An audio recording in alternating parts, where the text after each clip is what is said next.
sacred code is supernatural and cosmic. It bridges starseed origins, galactic contact, and remembrance. DNA activation, soul memory, psychic development, intuition, timeline shifting, and manifestation, ancient wisdom, modern consciousness, and real-world embodiment. It's where the supernatural becomes natural again. It's not fantasy, not an escape, but as a powerful tool to be used, as a powerful truth to be understood. The reason you are called here is not because you're here to follow. You're here to remember who you are. Your soul carries the code. This space simply helps you unlock them safely, clearly, and powerfully. You're not broken, and you're not late. You're not imagining it. You're remembering. Welcome to the Sacred Code.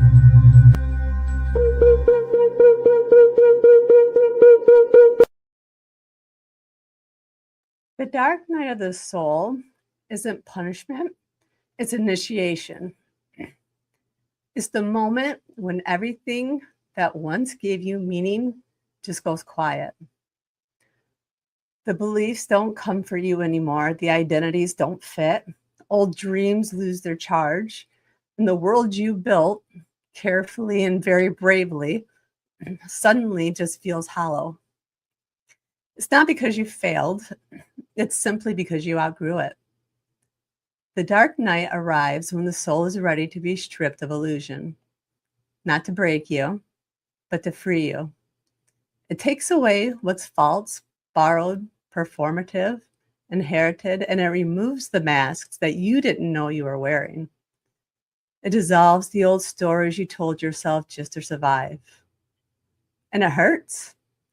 Because the ego feels like it's dying. Because certainty disappears. You can't go back, but you can't see forward yet. And you might feel lost, disconnected, exhausted, unseen. You may grieve versions of yourself that no longer exist.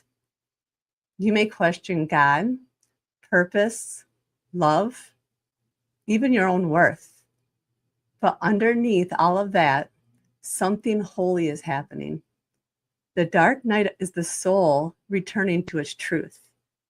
It's the collapse before coherence, the emptying before embodiment, the silence before the voice becomes your own. This is where power is reforged, not its control, but its clarity, not its identity, but its essence.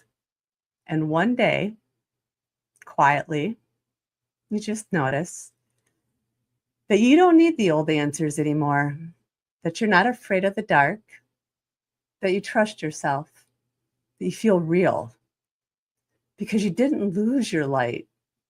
You just learned how to be it. Hi, everyone.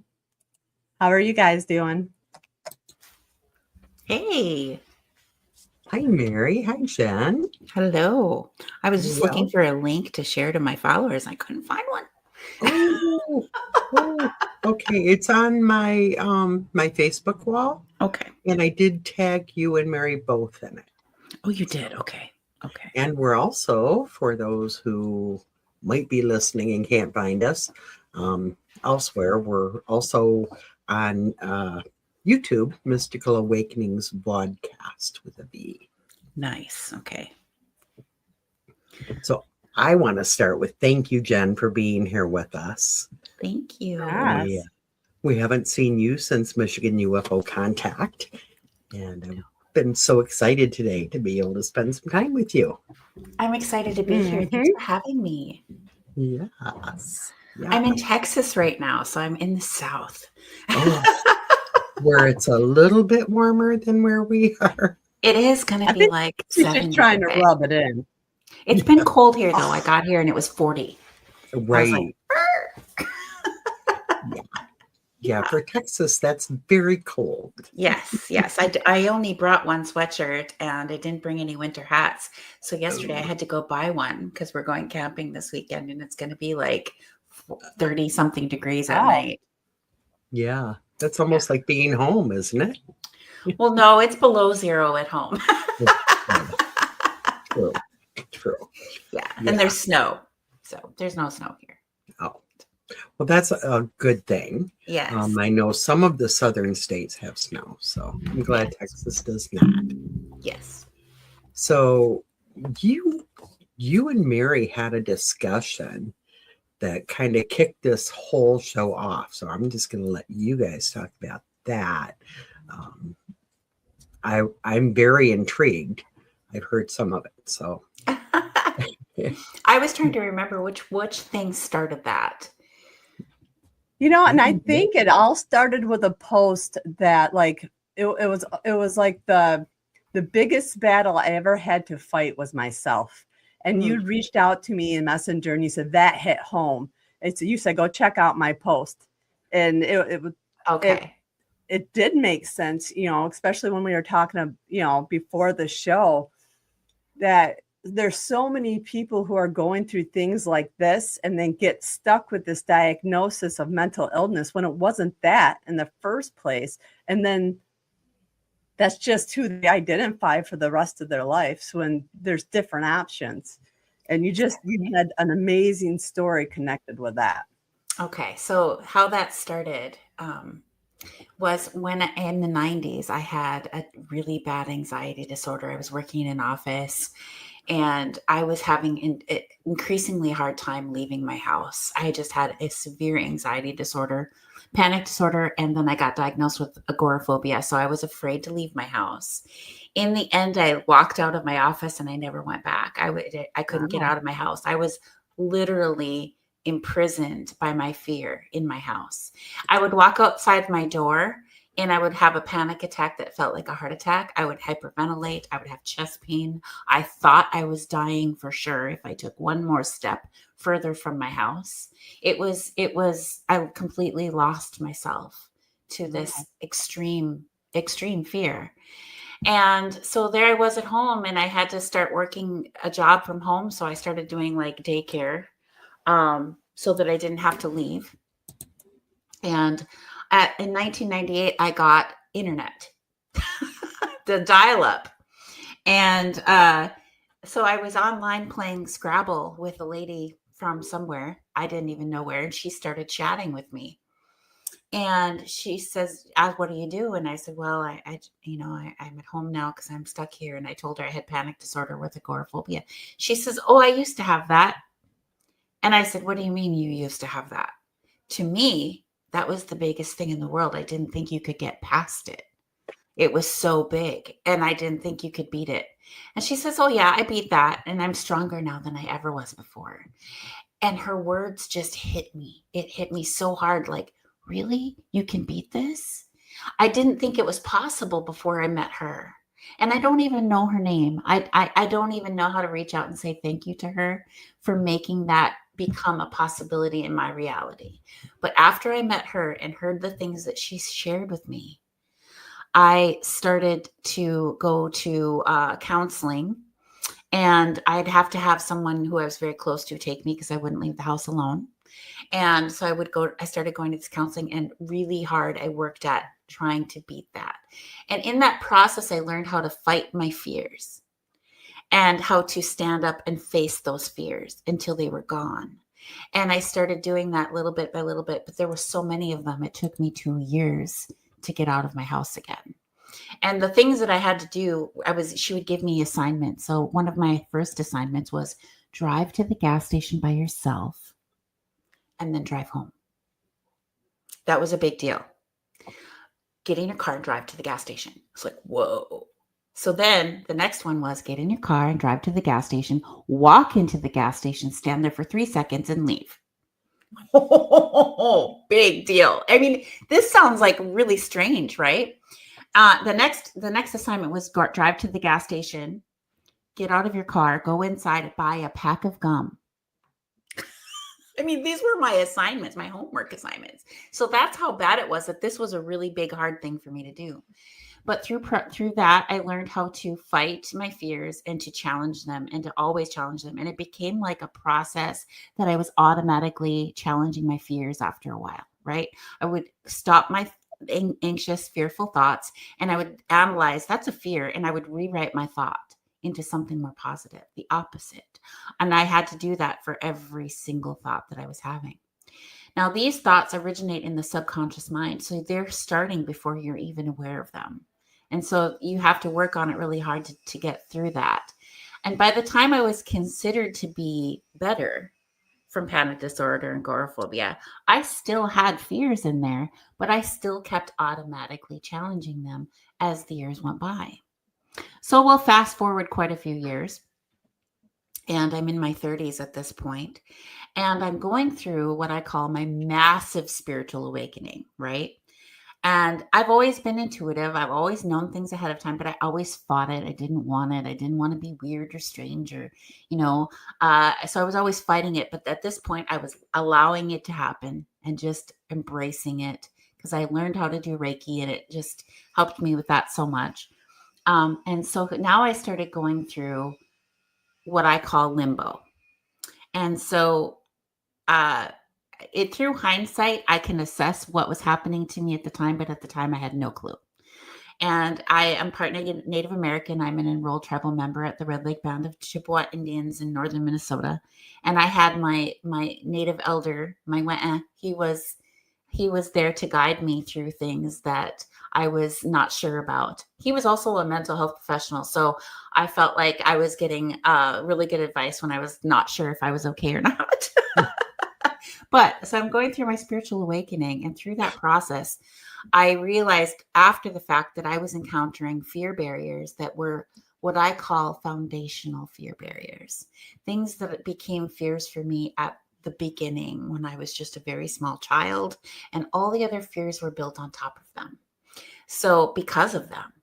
And so now when I'm down to the foundational fears that are still in place, they were so big, and I had let go of my perception of reality because I recognized it was not accurate, because everybody perceives the world through their own perception filters, through their own experiences, through their own expectations, through their own painful hurts that they haven't released.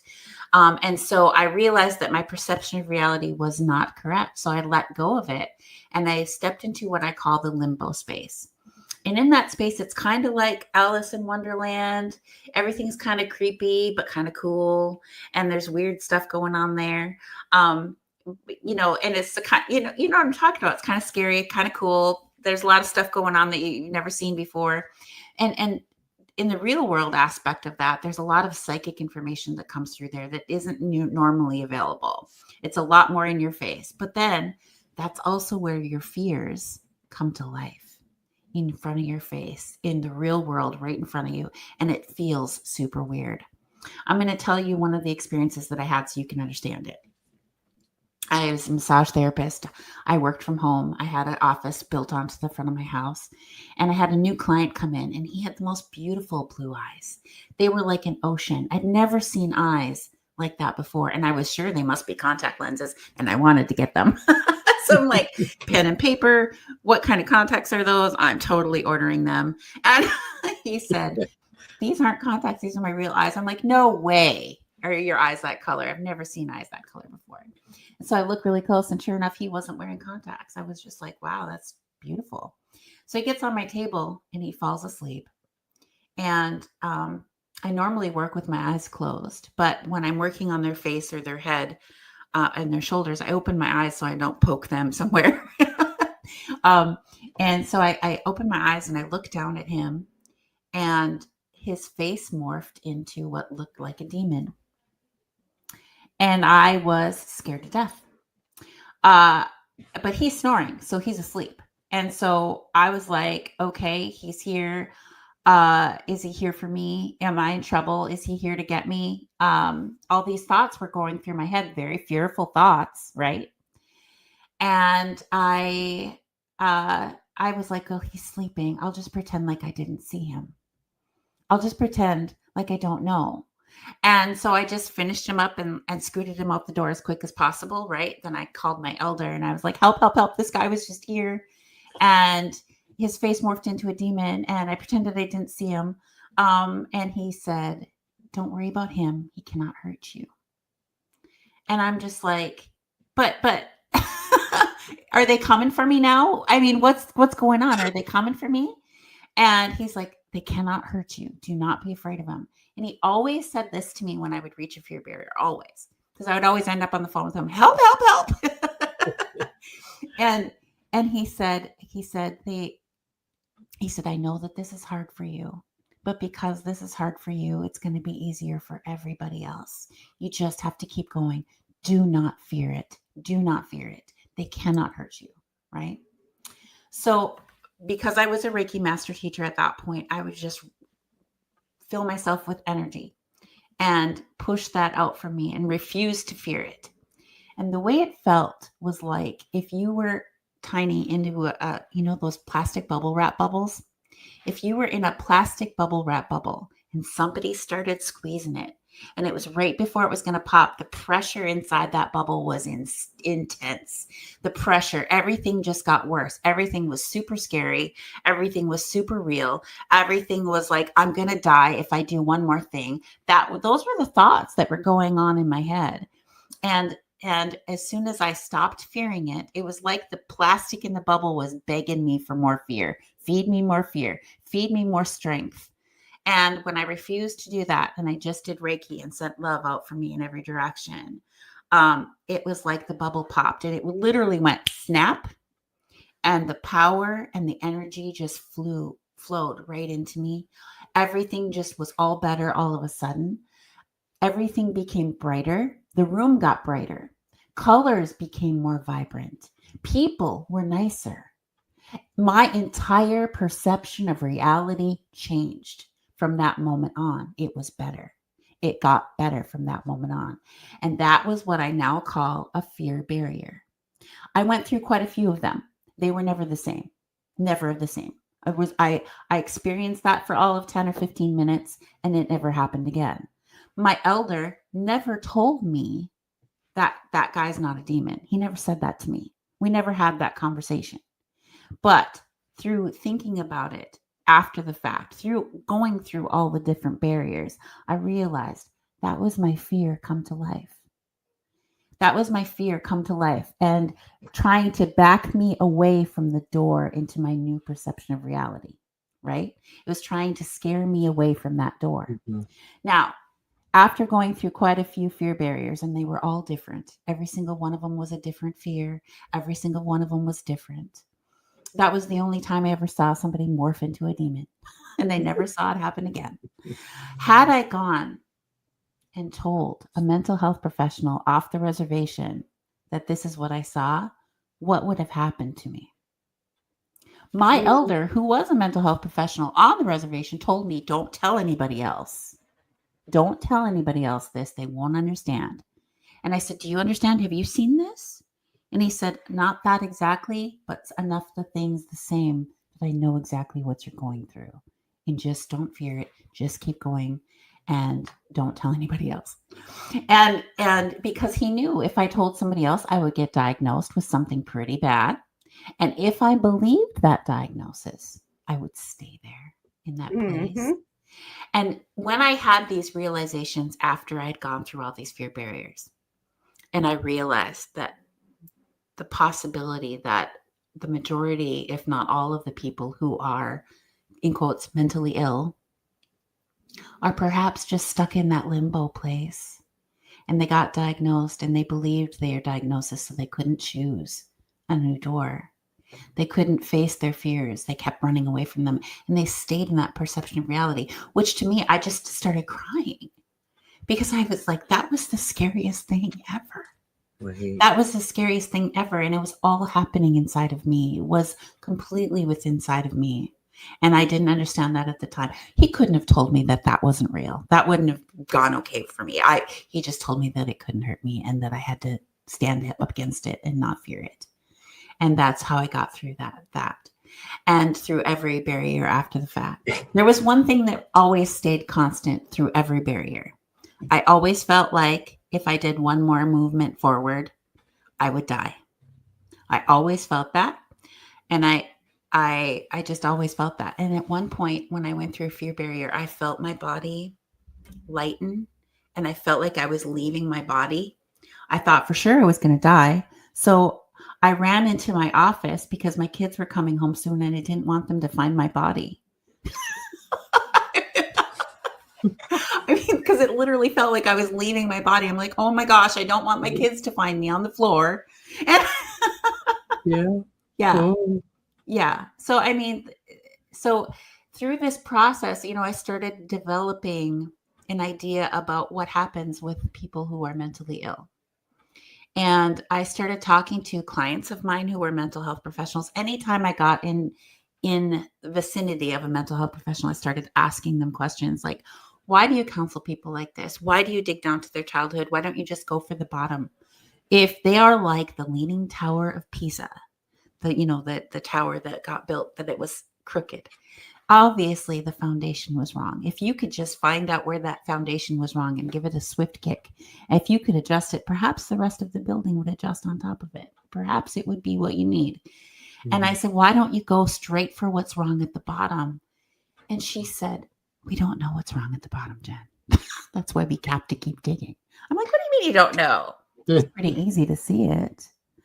And so I was showing it inside of her. Even if somebody is not considered mentally ill, this is true for all people. If you look at the definition of enlightenment, to glimpse the true nature of reality, to be enlightened, right? That alone tells us that it's a rare thing to see the true nature of reality. So we're all sitting there not seeing things exactly right? So I started talking to this client of mine who was a mental health counselor, and I said enough things that got her interested, and I showed it inside of herself. And she says, Jen, I think you might have figured out something we don't know yet. Can I bring some colleagues over to talk to you? And I said, sure. So she brought some colleagues over, and I talked with them about what I talked with her about. And they agreed that I had really interesting ideas, and they wanted to see what I could do with a mental health patient. So they gave me one. I had never had a psych class, not even in high school. To this day, I've never taken a psych class. So they gave me a mental health patient to see if I could help her. And it was a patient of this counselor that was my client. She had been her mental health care professional for 5 to 6 years. And she had been considered severely mentally ill for more than 20 years. They had tried everything, shock treatments, everything. And what was interesting about her was that she really wanted to be better. So some people, they don't really want to be better because that's their identity. You know what I'm talking about? They'll tell you all about it and then they pick it back up and take it home because that's who they are. Right? This lady, she truly wanted to be better. And she wanted to be better. She wanted to help. So she started telling me her list of diagnoses. She said she had agoraphobia. She had panic disorder. Oh, I have those. I had that. She said she had manic depression, bipolar disorder. She said schizophrenia. And I said, stop. I don't want to hear anymore. All I want you to tell me are the things that she complains about seeing and hearing. Tell me that. And she said, well, she sees colors. I'm like, great. I love that. What do you think that is? And she says, well, she's hallucinating. I said, no, she's not. She's not hallucinating when she sees colors. And she hears disembodied voices. I'm like, okay, they might be real. You don't know. And so I said, I would love to talk with her. So that she didn't like people to touch her. So when she accidentally told her I was a massage therapist, she didn't want to see me because she thought I'd probably want to touch her then. And we made an agreement with her and her husband that we would work with her for free as long as we could share it like an open book. And they said yes. So this is all okay for me to share. Anyway, so I told the counselor, I said, okay, tell her that you're coming over for a foot spa treatment, which I don't even offer. That's not even a service that I offered, but I had a foot spa bath for myself. So I said, well, just tell her you're going to come over and have your feet done. So if I'm busy doing that for you, I can't be touching her. So she can just talk to me while I work on your feet. And she's like, okay. So at that time, I had a very small home office, and I had 2 green chairs and then just enough space to walk in front of them. So they sat in the chairs, and I purposely sat on the floor barefoot, very unprofessional. I had rocks underneath my chair, and just I had placed different things underneath there that I could just quickly grab because I thought I might need them. So I started talking. They came in, and I started talking to her while I was working on Miranda's feet. And I said, "Do you see colors?" And she said, "Nope, nope, nope, nope. I don't see colors anymore. I don't hallucinate anymore. No, I don't. I don't." I said, "Well, that's too bad. I see colors. I thought maybe we could talk about it." And she's like, "Nope, nope, nope." And so then we just kept talking and whatever. And pretty soon she said, "You have blue and green all around you." I'm like, "Oh, well, that's great. Do you know what they mean?" She's like, "No." She was scared of it because she was told that was a hallucination. And so underneath the chair that Miranda was sitting on, I had a printout of what the aura colors mean. And I grabbed it and I handed it to Miranda. I said, "Miranda, can you look up those colors and tell us what they mean while I work on your feet?"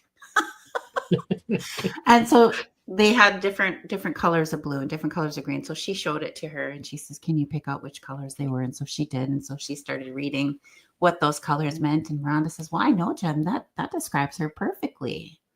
That does describe Jen."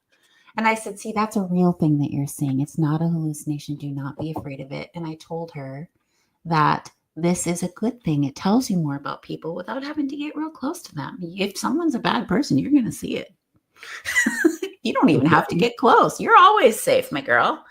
And and then I asked her, do you like rocks?"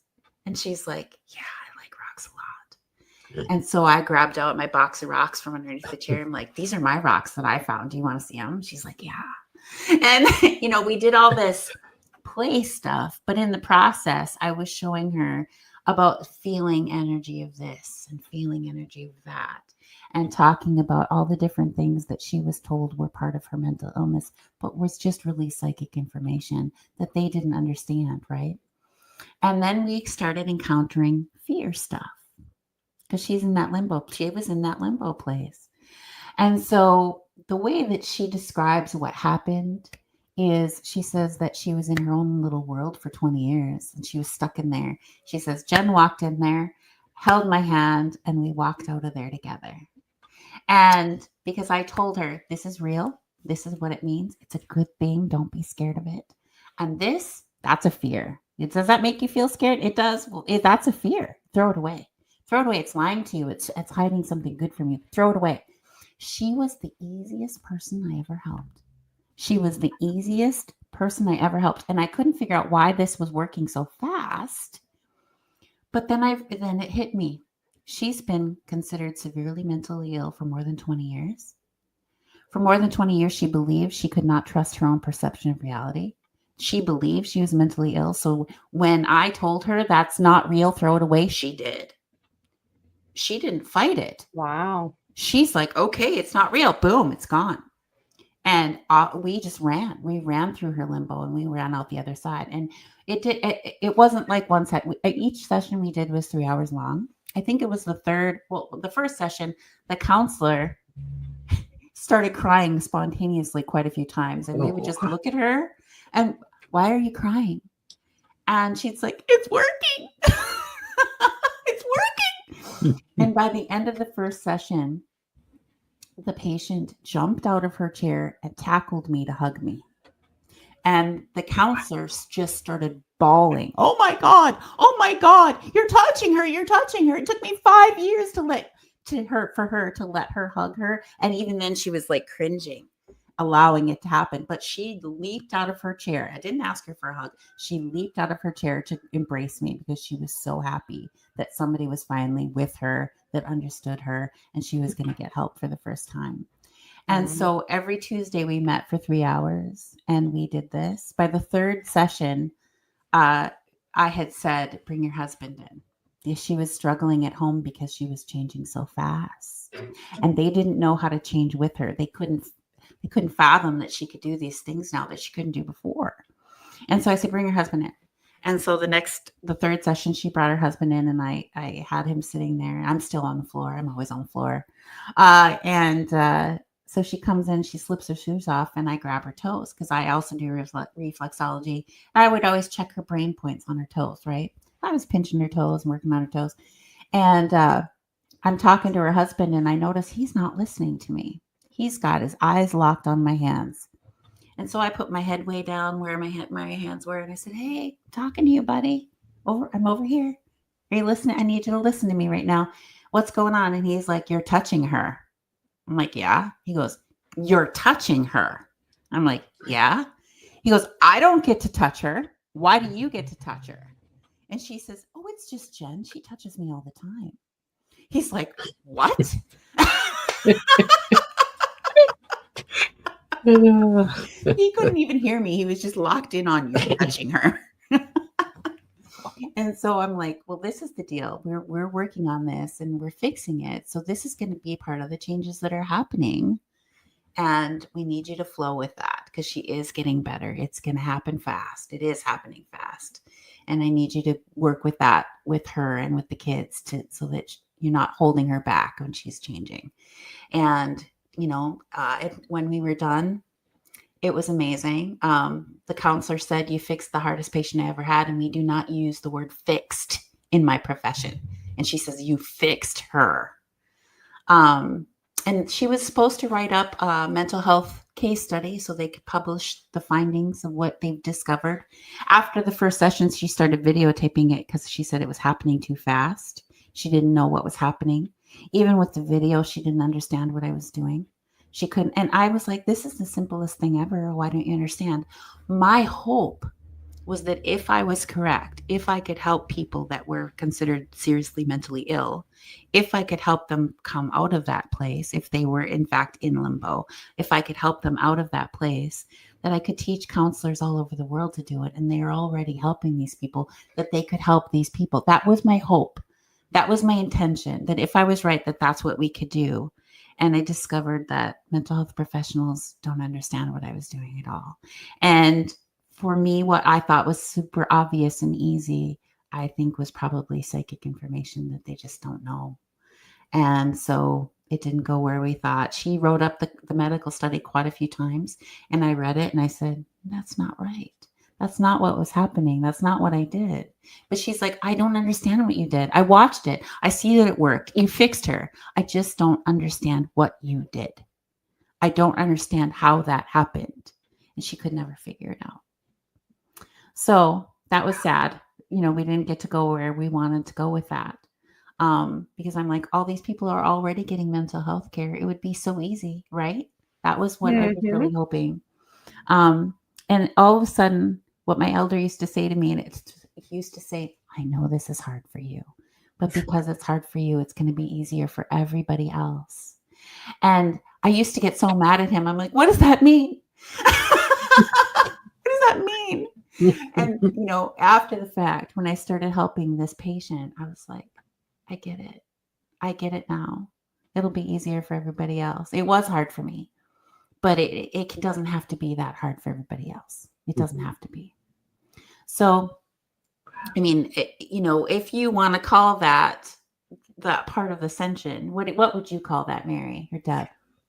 That part of ascension, that's exactly when you read about ascension, and I've quoted it before with Mary Magdalene, exactly what you're saying when you're talking about facing the fears and those fear barriers. I see you, but you didn't see me. All those little things, that's a natural stage of life. We're supposed to go through those fear barriers. That's what we're supposed to do. But we have so much negative energy put into place within those barriers to purposely hold us trapped. And it's the perfect example of what ascension is being able to remember who you are on a soul level and become sovereign because you broke through all those barriers that were put there to hold you back in the first place. It's an awakening. That story was flipping amazing, and you made my whole day. Oh my God. Yes. I wanted to cry. I wanted to laugh. I wanted to giggle a little bit. Amazing. I got to tell you one other thing. Part of that process was the counselor, her name was Miranda. And at one point, the patient and I started interacting with a disembodied spirit that was there. We were both receiving information from him. And we didn't know who he was. He wasn't saying who he was.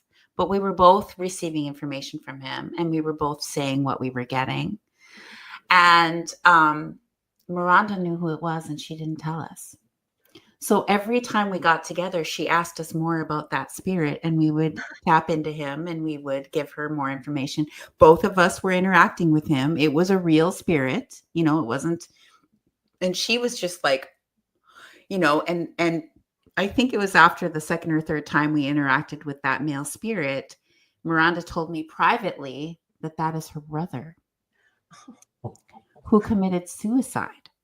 Oh, And they had questions. And through the information we were receiving, the answers came.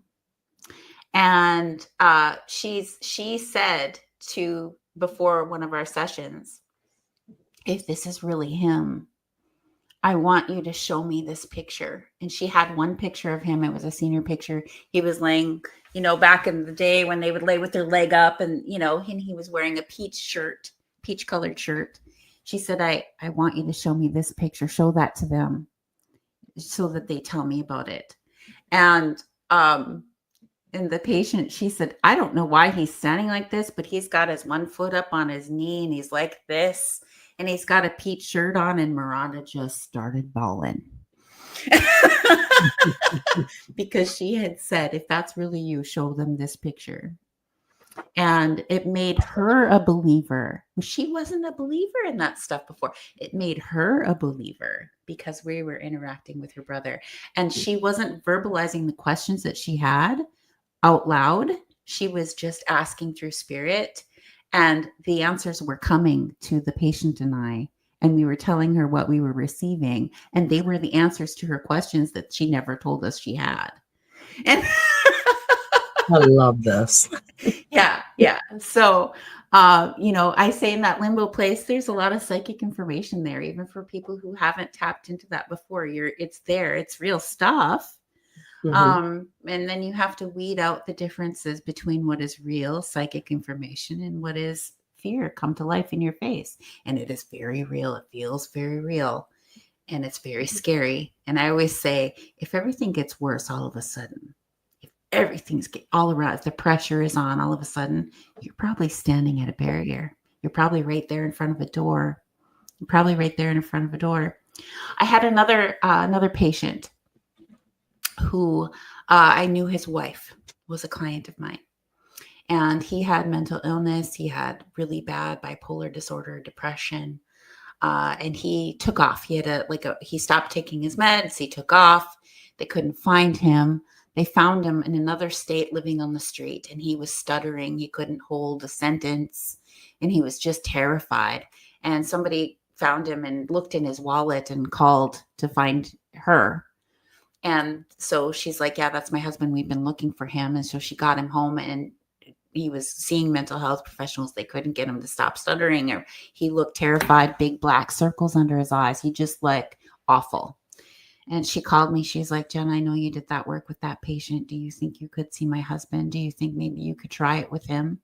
I'm like, sure, I'll try.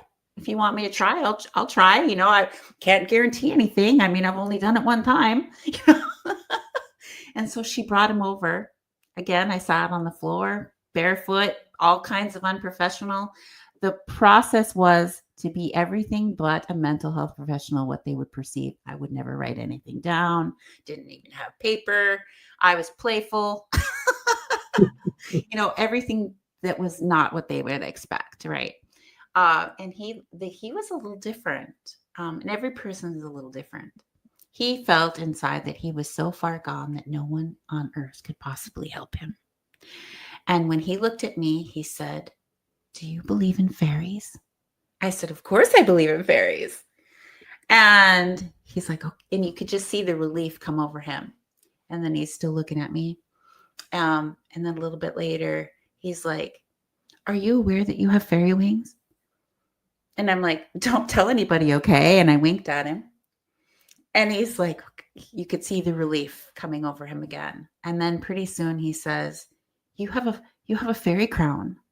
Do you know that you have a fairy crown? And I'm like, shh, don't tell anybody. I had no idea what he was talking about. After he left, I looked up what does a fairy crown look like, and what he was seeing was my stellar gateway chakra was open. It looks like a halo. That's what he was seeing. So my stellar gateway, because I was like, what does a fairy crown look like? And it looks like a halo, like ting above the head. And that's the stellar gateway chakra, but outside of the body open. You're familiar with those, I'm sure.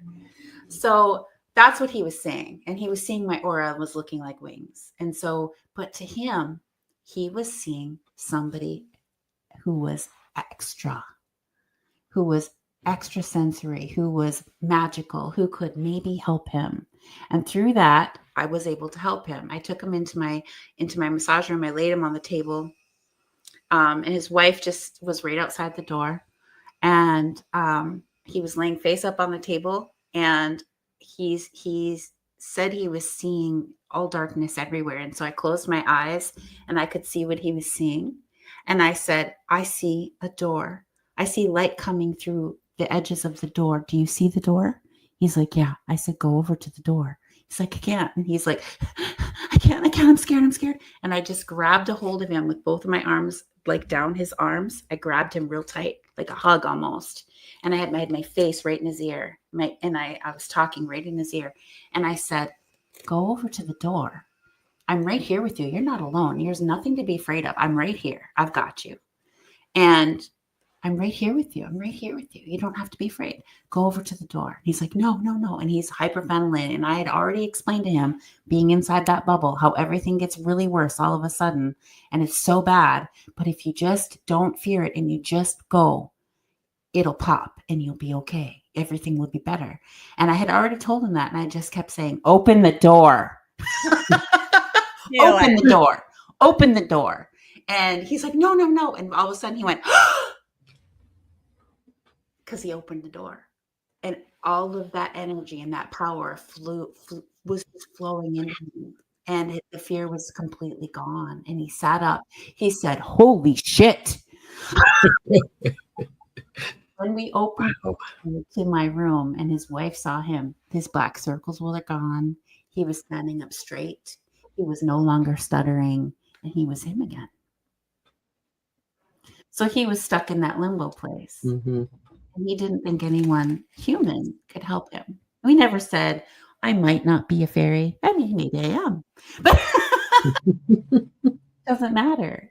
I will be whatever anybody needs me to be in that moment. Mm-hmm. And so when we talked to the mental health professionals that I was working with on that study, I said, I would really like to see what I could do in a group. In a group hospital situation, I would love to see if I could help people in a group. I said, the only thing is the staff would have to know whatever we're doing, whatever we're talking about, they need to just be like, yeah, cool. They cannot say that's not real. They cannot, because it's part of the process. And you don't know what's psychically real and what's not, right? So I said they would have to be completely in alignment with just letting us do what we're doing. Mm-hmm. It would be a process, an ongoing process. I never got the chance to do that. I did go into a facility that was like a day center for people to go and be together during the day. And they said, these people won't talk to you. They're not going to interact with you. I got up and started talking about fear barriers and perception filters. And people are like, yeah. And they started talking to me. And the staff was like, they're talking to her?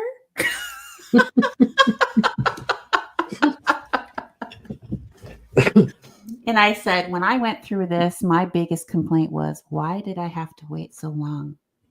Why did it have to be this long in my life? Why did I waste all those years in that torture of a place of perception of reality? Why was it so long? And I said, why couldn't it have been earlier? And one guy in the back was like, yeah, why can't it be now? Why did it have to be so long? Why did I have to go through all of that? Why did I have to suffer for so long?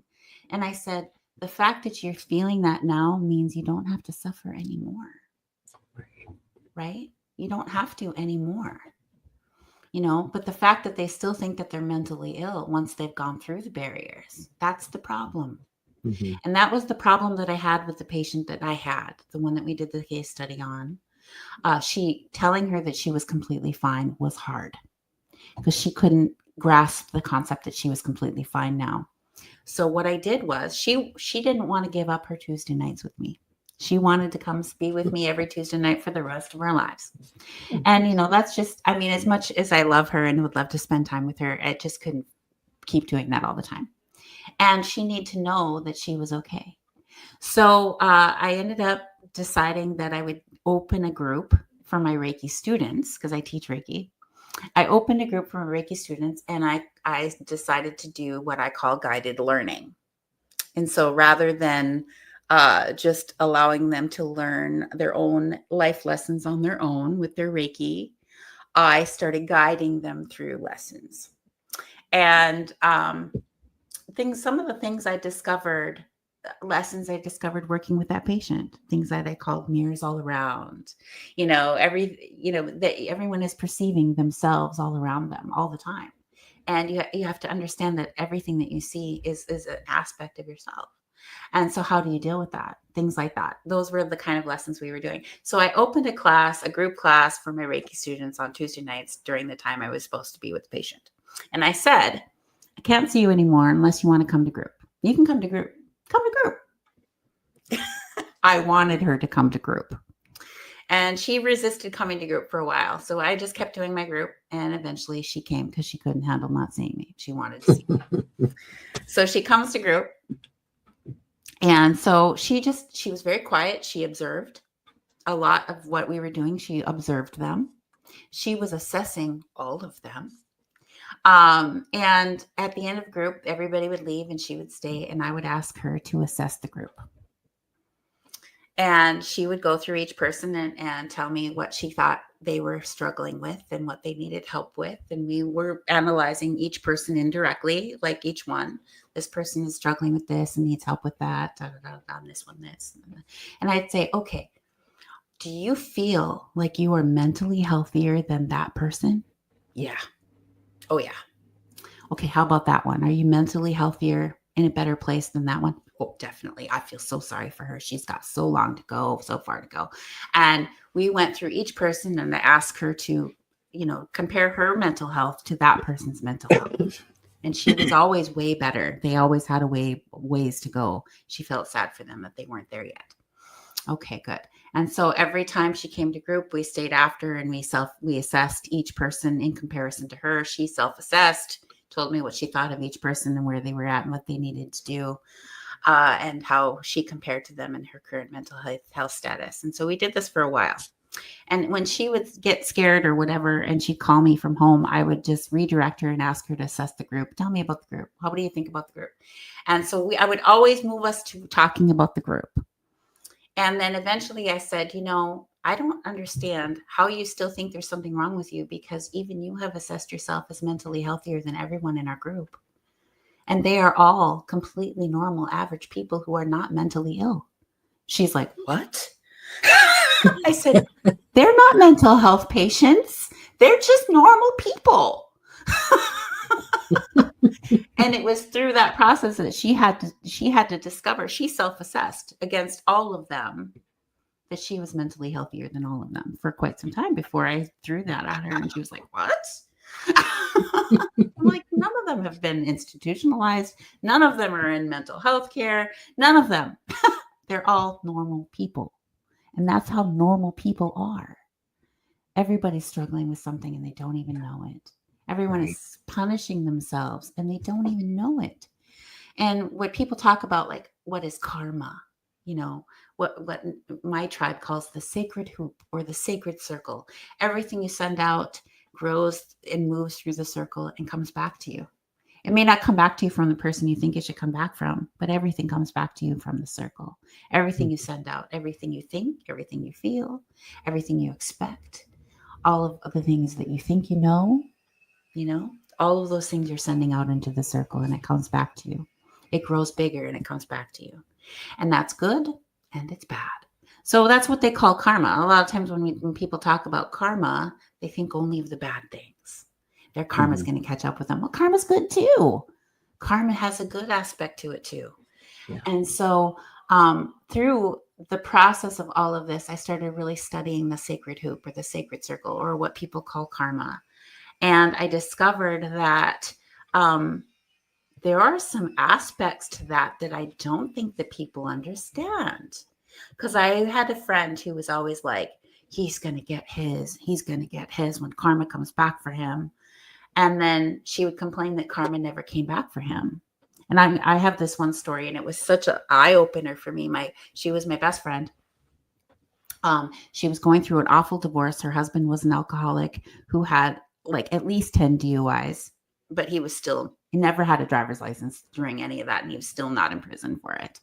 And she's like, he never gets in trouble. He just gets by with it all the time. And, why does he get by with it? Why doesn't karma come for him? I just want the police to show up at the door, arrest him at the house, cuff him, and lay him on the spread eagle face down in the front yard and have everybody come out and watch him get arrested. Right there. I want that to happen. She said that all the time in great detail. And I kept saying, why do you keep sending that out? Stop sending that out. Why do you want that to happen so bad? Just forgive him and get out of the way. Get out of the way. You're standing in the way of his karma. But with all this, I want this to happen. So then one day she calls me from jail. Some police had come to her door, taken her onto the front of yard, laid her down on the ground, spread eagle, and cuffed her while all the neighbors came out and saw. It was exactly the thing that she always hoped that would happen to her husband. What for? Because when he left, he canceled the insurance on the car and she got pulled over and got charged with not having car insurance. And supposedly had got thrown out of court by her lawyer, but all of a sudden there was a warrant that she didn't show up to court. And so they came to arrest her. And that's how it happened. And she's calling me to come and get her from the jail. And she tells me what they did to her. And it was exactly word for word, everything she kept saying she wanted to happen to him. And I said, if you don't see that this is your karma, I don't know what can tell you that. But this is exactly what you hope to happen to him. You kept putting that into your circle. You kept sending that out into your circle. And maybe the reason it hasn't happened to him yet is because you keep standing in the way. Right? You're like a bulletproof vest because you won't forgive him and step out of his circle. You're just standing in his circle, taking it for him. Right? And the more I saw that, I mean, I have to thank her for showing me that lesson because I probably wouldn't have seen it if I hadn't seen it in her. It was so blatantly obvious. I mean, because generally they don't lay you flat on the ground to cuff you and neighbors come out. That doesn't normally happen, does it? Yeah, she must have had a fun night. Yeah. I did go bail her out, but I typically don't have. I have a thing that don't call me from jail ever. You can call me from the bar. I'll always come and get you. Right. Do not call me from the jail. Oh, geez. What great stories, Jen. So, yeah. And I love that you're here doing this for a few different reasons. One, it's fantastic information that all of us going through Ascension needs, right? Also, people know you as Jen from She Squatchers, which is an amazing group. I love what you do, but Jen is way more than that. You are really, truly a spiritual leader. You have so many abilities. You're a healer. You were a speaker at Michigan UFO Contact last September. And I'm sure Mary was there as well. We were blown away with your talk, but to think about that talk and the power behind you, to try to visualize you as somebody with anxiety disorder that can't leave home. It's wow. Yeah. Yeah. Yeah, it just doesn't fit. Amazing. So I gotta love say that you do this because I gotta say there's times where I say I probably should have been scared of that, but I wasn't.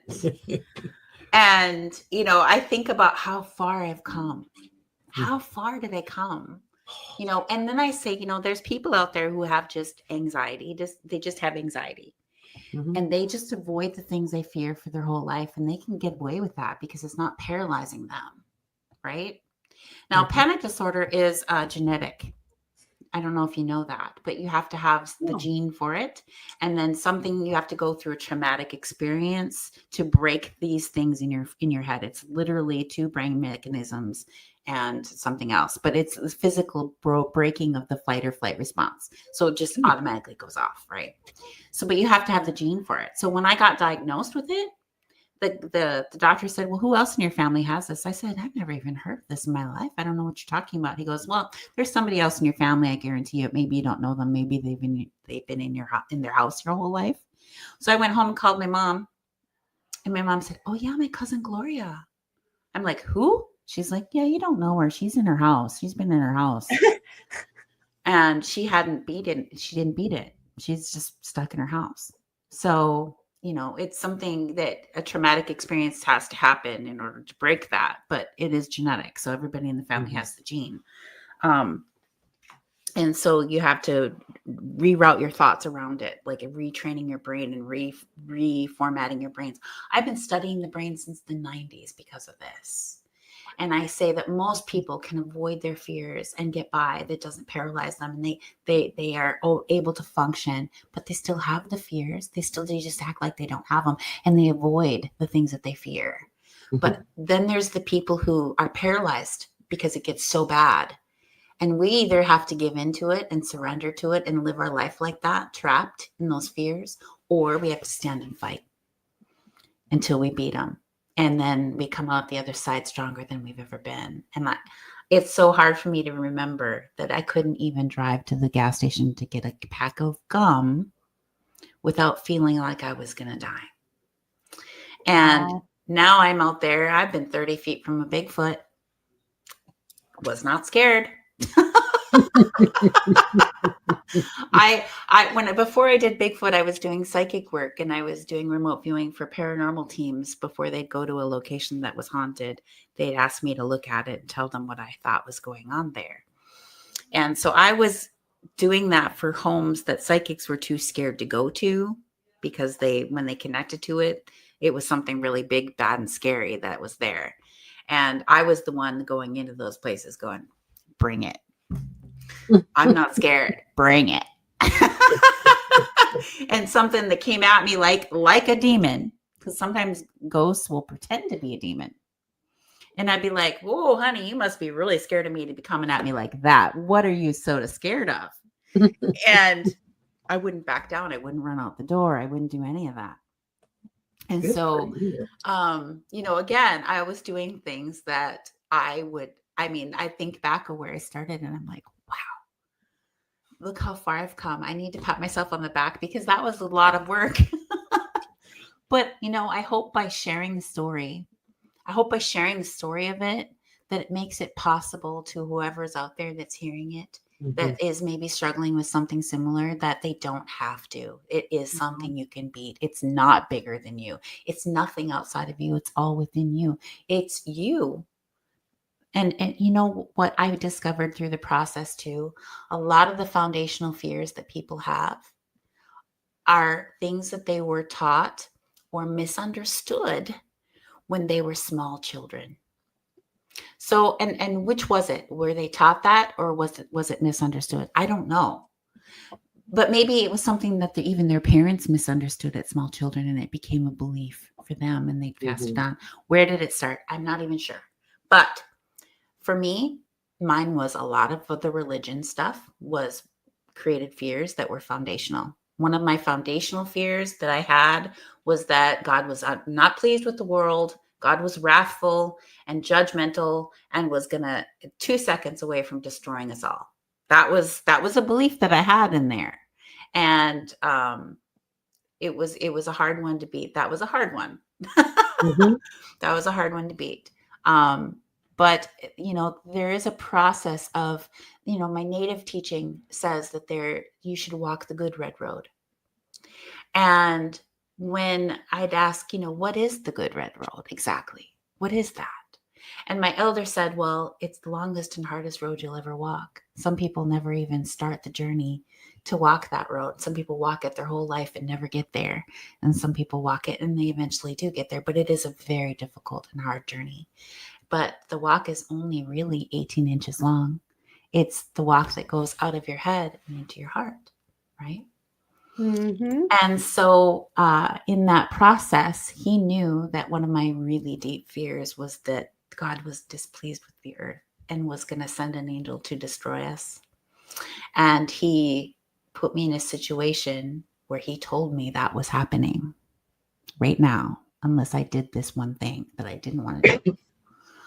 And I was on the phone with him. And so we would talk on the phone. He always would start our call with, "You want to walk with me a while?" And in that process, he would tell me stories and I could close my eyes and I saw him. We were together, we were walking and we were holding hands and we were walking. You know, I would always hear the stories and we would walk up to the river and we would do this or that, or we'd go flying. He's like, "Let's fly." Eventually we could fly, you know, and we would do all this stuff journeying together. And I was just on the phone with him.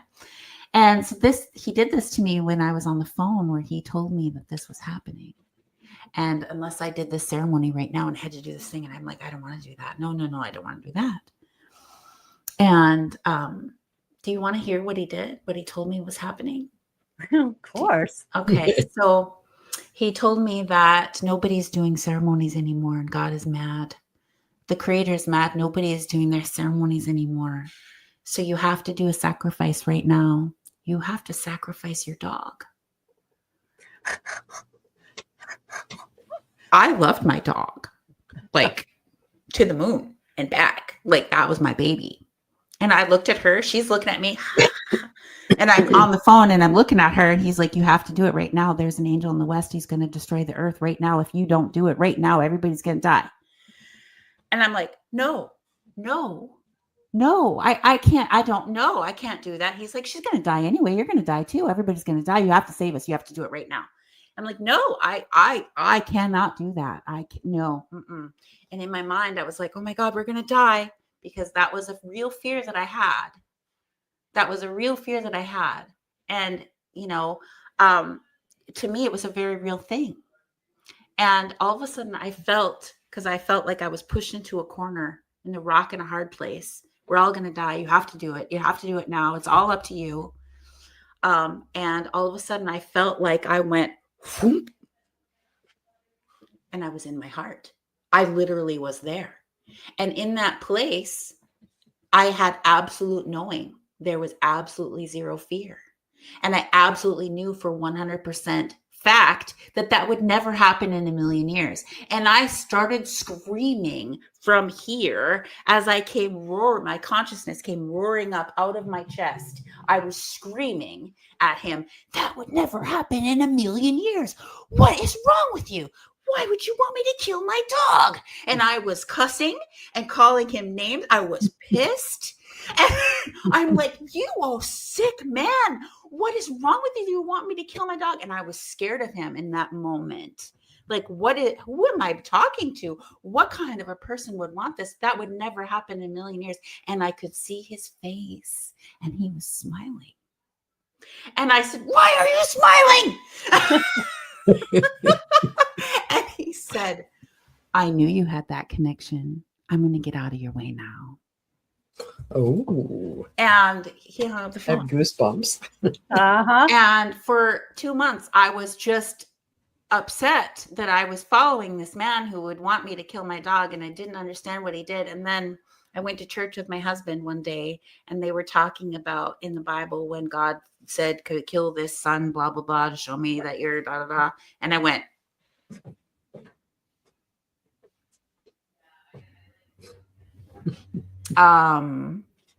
I don't think that that's what God really wanted to happen there. I think God was trying to push them into their heart.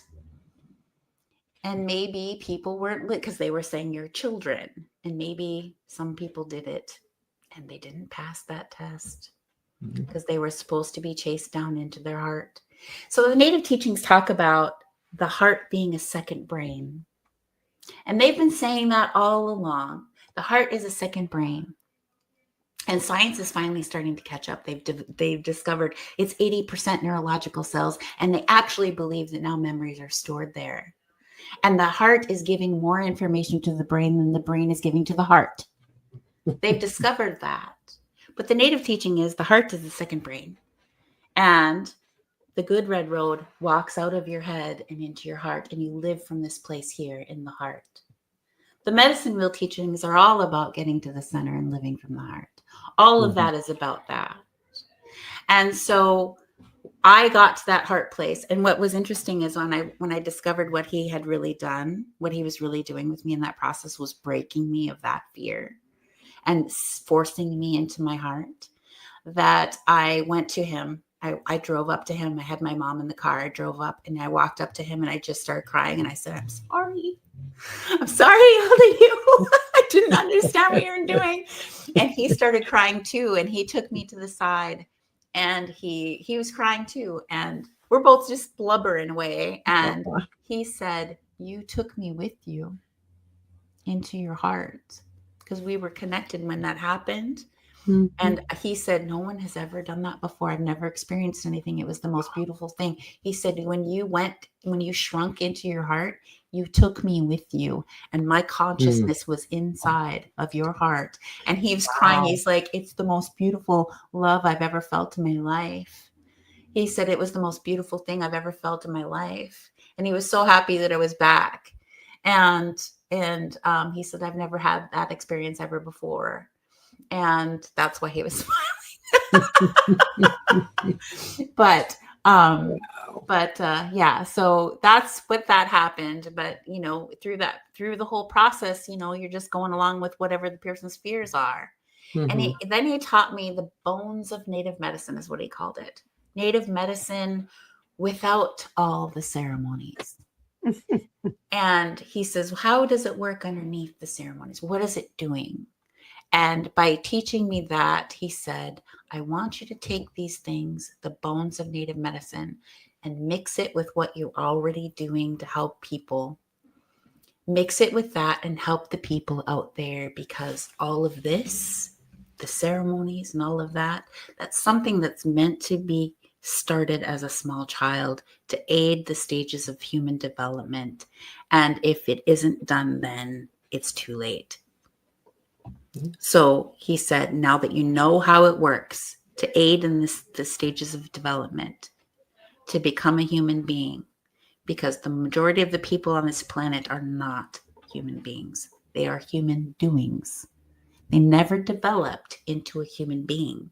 They missed some stages of development, and it's causing all kinds of dysfunction in their lives, in their perception, in everything, in every relationship. And what's interesting about that is that when he was helping me through my stages of development, I didn't know that's what he was doing. I had no clue anything about any of that. All I knew was that I said to my husband, you can't talk to me like that anymore. I'm a real person now. You can't talk to me like that anymore. I'm a real person now. And I felt like I had suddenly become a real person. I had never been real before, but I was suddenly a real person. And that is how it felt. So when he started, after all of it, he started teaching me the stages of development to become a human being, everything underneath native medicine and how it works to help support a person's growth and development. When he started teaching me about that part, about becoming a human, becoming a real person, I was like, oh my God, that's exactly what it felt like. I felt like I wasn't real before, and suddenly I was a real person and I mattered. And you can't treat me like that anymore. I'm real. I'm a real person with real feelings, and I don't deserve that. And then one of my adopted daughters, she had a friend who came to her and said, she was crying, and she says, I just want to be a real person. I just want to be a real person now. And she's crying and crying. And she was part native from a different reservation. And she says, you just need to talk to my mom. I think you just need to talk to my mom. Can I take you to my mom? So she called me and she says, my friend needs you. I said, for what? She goes, can I bring her to you? And I said, sure. So she drove up, she sent her in and shut the door. And there she was, this crying girl. And I said, what's wrong, honey? And she said, I just want to be a real person now. And I said, oh, I see why she brought you. She's heard me say, I am a real person now so many times. She was also talking about feeling the energy of plants and animals, all things that she'd heard me say. And she thought, oh, this must be a native thing. You just need my mom. And I helped her do the same. I helped her guide her through that.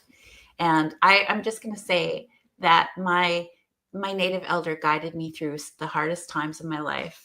You know, it was truly a fight within myself, but he helped to guide me through that, encourage me through that. And I don't think I would have made it without him. I don't think I would have. And so when it's come in my journey, in my path, when people are put in my path that I can help them, I help them if I can. You know, That is amazing. Yeah. It is. the thing is that sometimes people defend where they are. They defend where they stand. Mhm. And then you're like, okay, I guess our walk is over for now. Come back when you're ready. You know, when they defend where they stand, they're just not ready to go any further. And you just have to accept that. Yeah. So- And that's probably okay because they're where they are for a reason. Yeah. Yeah. And they will know when it's time. Yep. Exactly. This Yeah. has been amazing. Totally Yep, and amazing. We're at our time. So, Okay. Yeah. I don't have a clock here. wow, no. Like, I looked down, I couldn't believe what time it was, actually. I know No, you tell a good story. You're amazing. Thank you. I I could hope talk we for can do hours. this again sometime. Absolutely. Anytime. We have Anytime. some work to do, girls. Yes, we Yes, do. we do. But thank you so much, Jen, for being here with us and sharing all of that with everybody. And I hope everybody truly takes this to heart. Anybody who is on Facebook or any other platform, this is one of the shows that you really need to share with everybody because it's so important that people realize there's a lot more to remembering who we are than to being stuck in fear. And we're all here for you. So Fear is the enemy, always. Yeah. Jen, I did share your information via chat, whatever. The chat in there. Yeah. And if anybody wants more information, let us know. For Awesome. sure. Thank you, ladies. I can't wait to see you. I can't wait either. I know, it'll be fun. Okay. Thank you all. Have a beautiful day. And Bye. keep looking up. Bye. We love you.